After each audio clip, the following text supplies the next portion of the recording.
Neil 2204, your project vlogger host. Subscribe.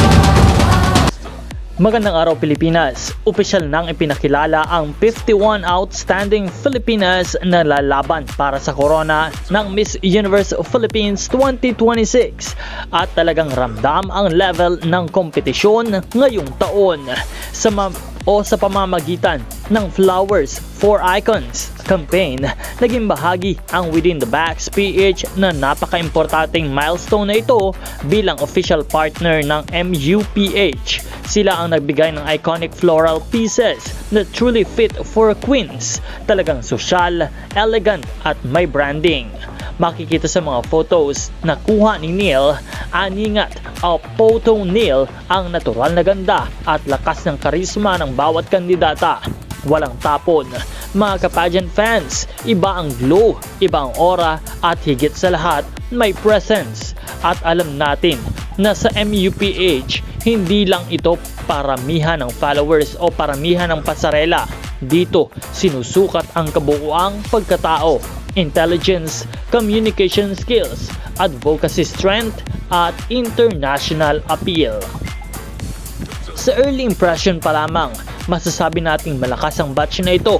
May mga veteran queens na sanay na sa kompetisyon, may fresh faces na may undeniable star factor, at may mga dark horses na tahimik pero ramdam mong may ibubuga.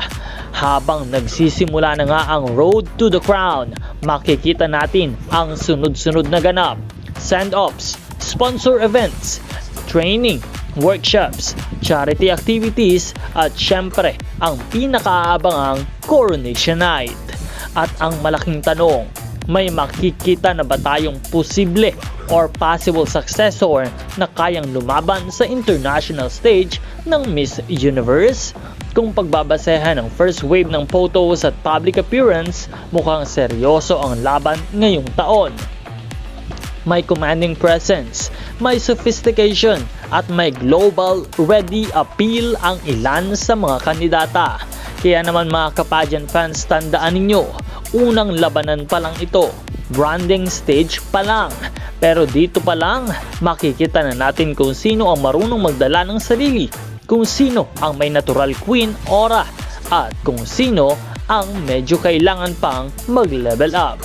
Very promising ang MUPH 2026 batch, at kung magtutuloy-tuloy ang kanilang development, hindi malayong masaksihan natin ang isa na muling mag-uuwi ng corona para sa Pilipinas.